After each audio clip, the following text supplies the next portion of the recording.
your very first one, okay? Whether you were acting as a client victim or whether you were acting as a Red Cross, I think there was something for everybody to learn as a Red Cross. One of the main things you got to remember in Red Cross or in a shelter simulation is that you have to use the IC method of command structure. You have somebody at the top, which is your shelter manager, then you have everybody else below that, okay? And that shelter manager designates somebody in charge of food, somebody in charge of the dormitory, somebody in charge of the play area, somebody in charge of the seniors, somebody taking care of any medical issues that might be. At least they're aware of them, whether they're an RN, a nurse, or a doctor. It's immaterial. They're just there to make sure that those needs are met in some fashion. And sometimes that some fashion just happens to be only what you got. What you got is what you got. Okay? Nobody's going to come down and be able to rescue you for the first 72 hours. You guys are going to be on your own for 72 hours. No matter where your shelter is, whether it's up in Ebbets Pass, down in Valley Springs, or here. 72 hours, 3 days. You're probably going to be on your own. All right? And that's all of Calaveras Red Cross, because we're all going to be here within a matter of hours. We're going to be here to help. Wherever that shelter is opened up in Calaveras, all of us are going to be there to help. But the people that have had all the experience, like this young lady right here, it might take her 3 days to get there. Probably, the way she drives, probably a day and a half. Okay? So, it depends on where she's staying. It depends on where she's staying at the time. So, we all made some mistakes. Okay? I made some mistakes today. CERT made mistakes. Fire made mistakes. These are mistakes that we learned here. These are not mistakes that we're going to repeat next year, or we're going to repeat in an actual event, okay, where we have to have a shelter, where we have to go out and direct traffic for fire, where we have to go out and do fire rehab. All right? So these are the kind of mistakes that I like to make. I really do, because I won't make these in a real-time scenario. I'll make new mistakes. All right? We're always going to make mistakes. We're always going to make mistakes. Debbie has a few things that she would like to mention. First, I want to say thank you all for your participation and coming out here. It was huge that you did that. You gave us some time to come in and train and learn, and that's really great. And I really do appreciate that. I want to point out that sometimes personalities don't always agree, and you may not get along with somebody. But when you're in a situation like this, you kind of have to put those things behind us, and whether it's male, female, in charge, or not in charge, the ICS system is put into place to help us with that. We know to go to our supervisor. We know how to handle that. That's really, really important. And during a real disaster, during playtime when we're playing with the drills and doing stuff, we know in the back of our head this is just a drill. And believe it or not, that has a tendency to come out. Whether we want it to or not, we already know it's a drill, so we're not really going to. And that's okay. But during a real disaster, we don't have that forehand knowledge of what's going to happen. So we may have to work with people that we normally wouldn't get along with, or we have a personality conflict with.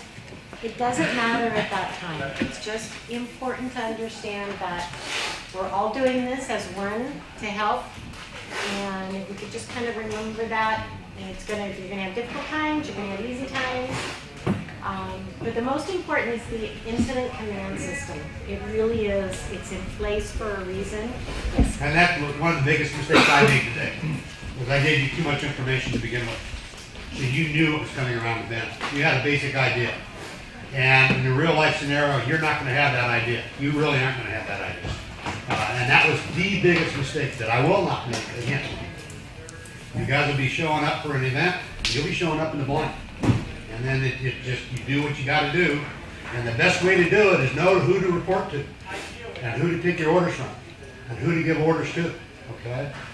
Remember that if it's an unsafe order, question it. If it's not an unsafe directive, it's usually a directive. It's not an order. Yep, no, that's pretty much it. It's we just have to remember that this, they do the incident command because it works and it helps. But me personally, that's huge for me, because then I know who I have to account to, and I know who I have to report to. Makes it so much easier than I'm just standing going, I don't know who I'm supposed to tell, and then it may get forgotten because I don't know who's in charge, or or who's going to pass that information on to who it needs to go to. So that's the importance of it, is knowing that who I know I'm going to go to. My supervisor, say you're my supervisor, and there was an incident, excuse me, at the shelter, and I kind of saw it happen, but I'm really kind of nervous. I don't know who to tell or what to tell. I at least know that you're my supervisor. So I can come to you and say, I saw this happen, I'm really scared, but I saw this happen, I'm gonna turn this over to you. So then you know where your boundaries are as that supervisor, whether you need to go up to your supervisor, or whether you can handle it at your level. So that's the importance of knowing those steps and those guidelines so that you know where to go with something.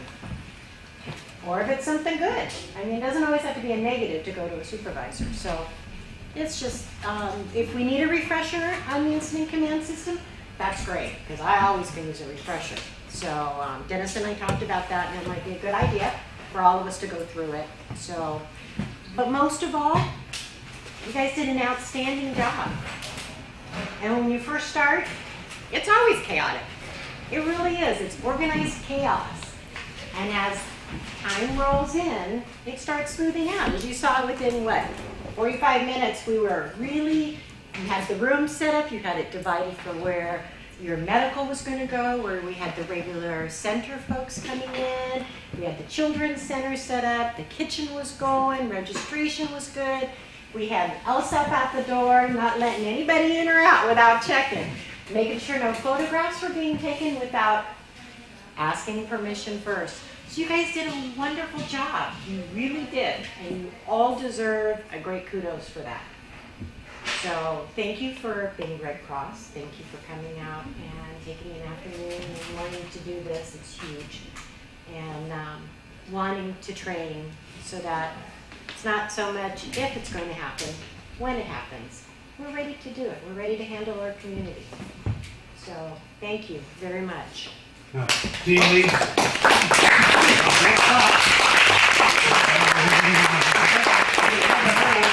Everybody else that surrounds us in this county. We're so far ahead of Tuolumne County. We're far ahead of Alpine County. Far ahead of Amador County. You got to remember, and I told you this many times, is that we have more people for Red Cross in this county. We have 84. That's more than Sacramento County, San Joaquin County, Alpine County, Amador County, and Tuolumne County have combined. Okay? I don't know how many Tuolumne's got. So, I believe Chief Stone has a few words he would like to say. You know, you guys probably realize, but I mean, this facility has been on kind of OES's shelter list, I mean, for a long time.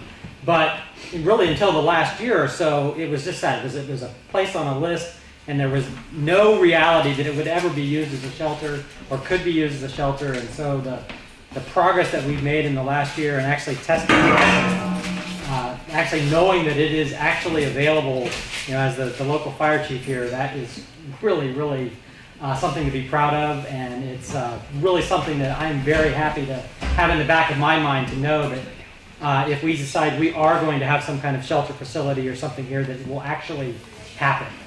Because, you know, 5 years ago or whatever, we would have talked about it, but it never would have happened. It was impossible. Well, today we had a CalWorks representative in this building. All day with us. All day with us. And I made her do the initial inspection, and she was so grateful. Yes, she was. She was. She said, I've never done this. I am very thankful, and she is going to pursue it with all the other sides. So, big kudos. Yeah, you guys did very, very well.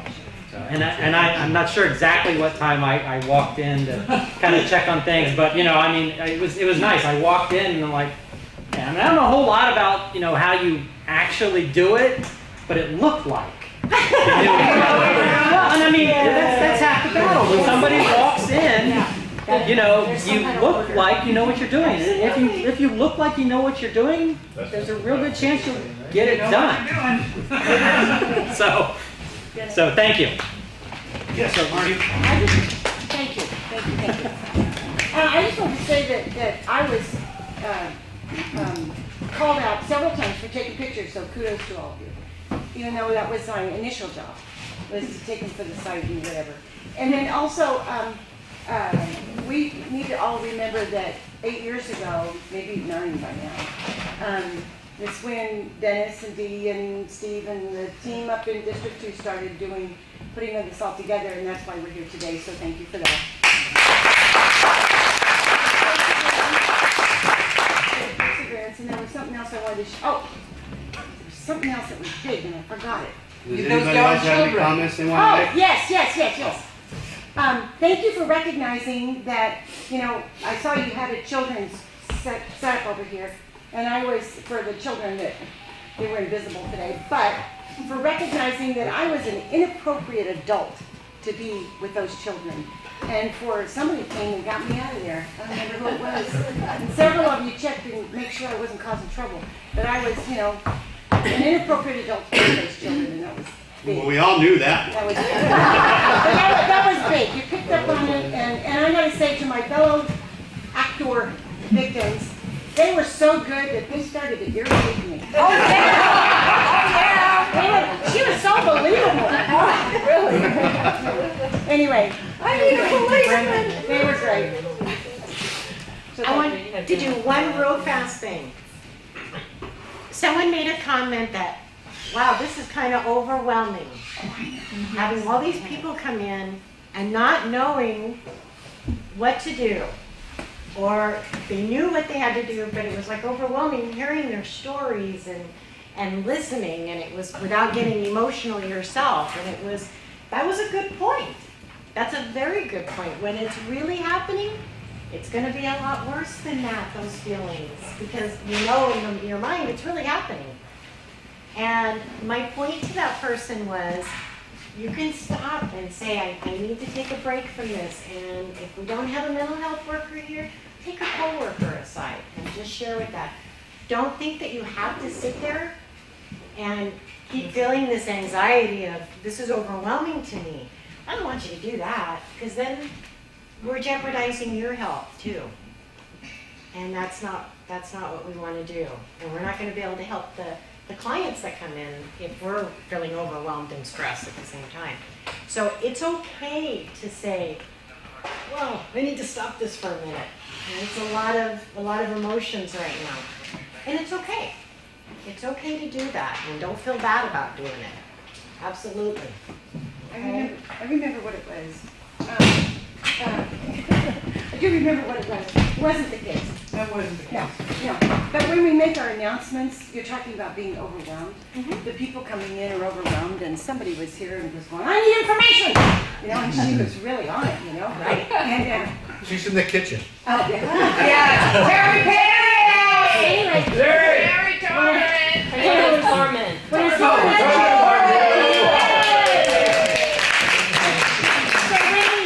When our announcements were made to inform the folks of keep the updates, Right. It just occurred to me that these people, we need to let them know. I'm thinking that we need to let them know that this is Calaveras County. The right people are in the right place, and they're trained, and they're ready to go, and they're doing their job.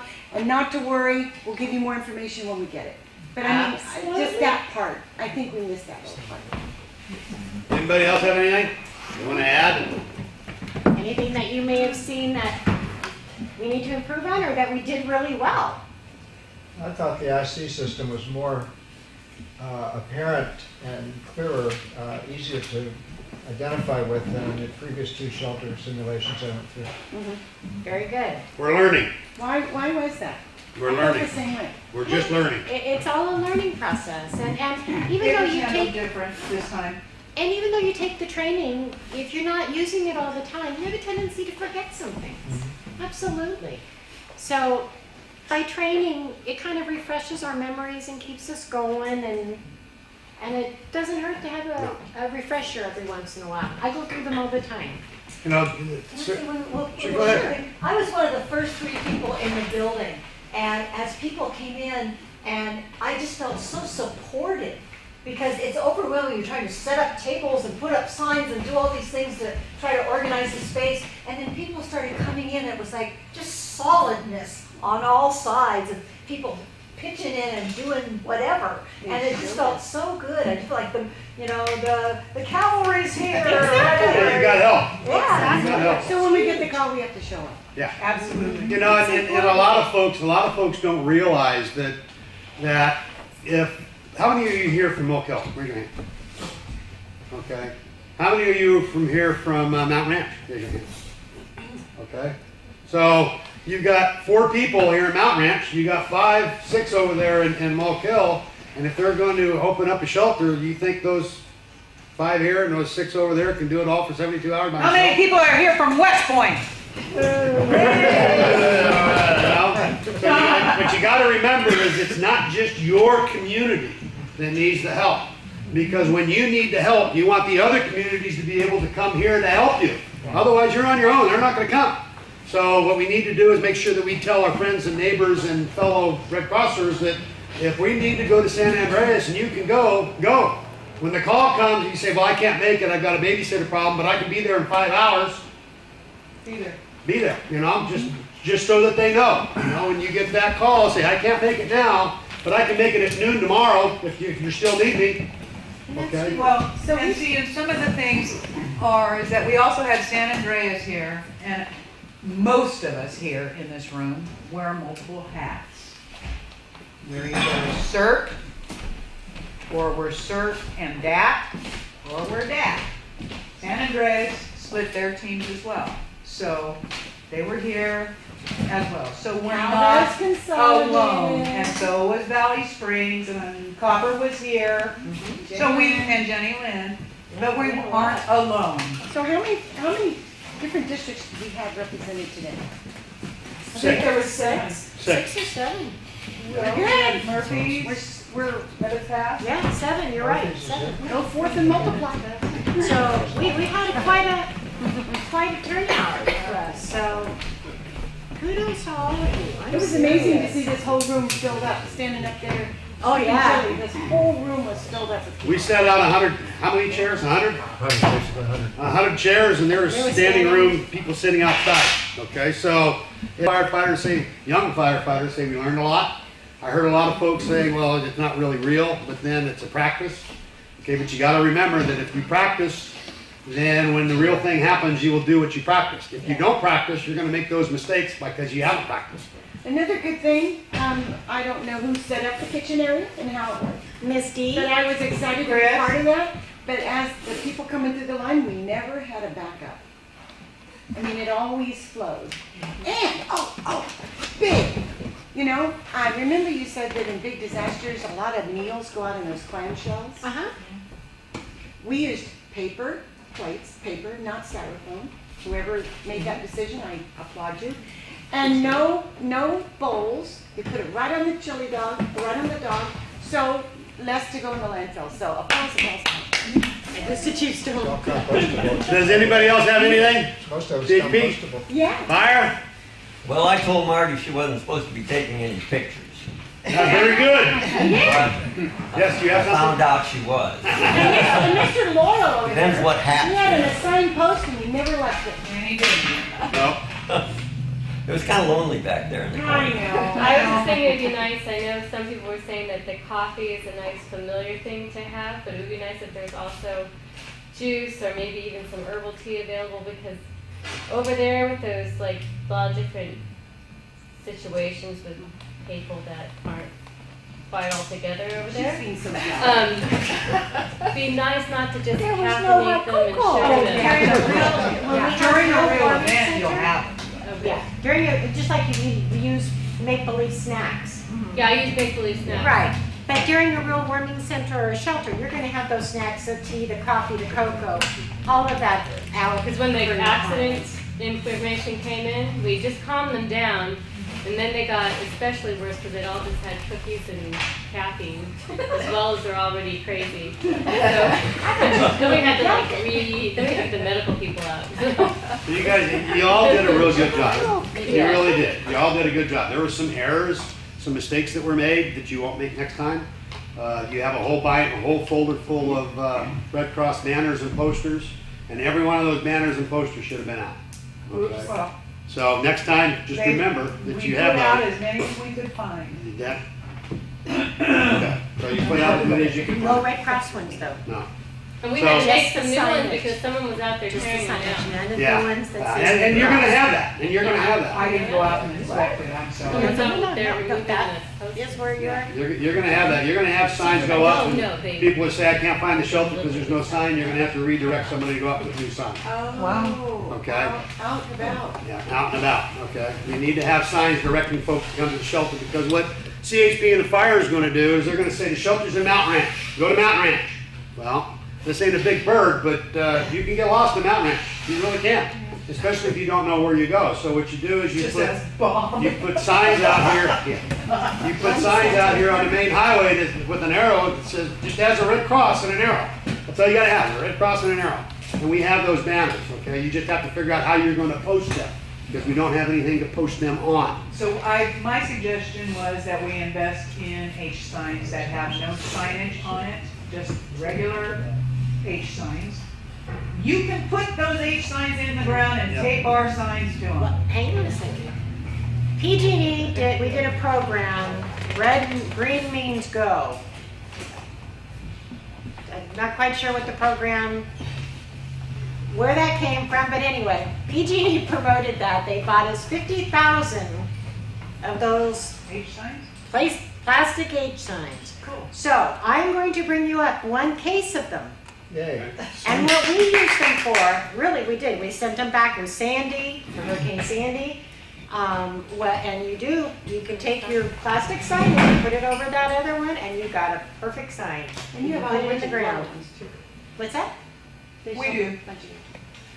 Chris, right. Anybody else have anything? Oh, you have a bunch of them from. Okay, I believe Cards is gonna be driving all of our emergency exit routes, okay, out of West Point and around Calaveras County.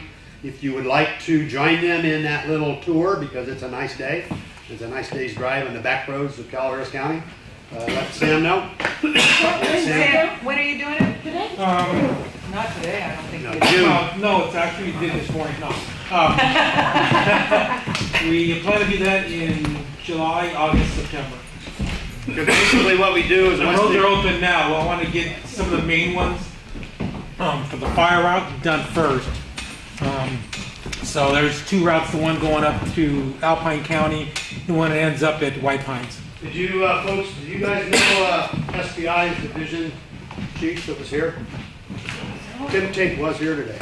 You probably got them in a picture. Sierra Tim Ting was Pacific. here today. Okay, so SBI, Sierra Pacific Industries, is interested in what we're doing, and we have an agreement with them and to make sure that any of their roads that they have, any of the exit roads that we find brush on or it's overcrowded or what have you, that we'll get together with CAL FIRE or with SBI and we'll see if we can't get those cleared.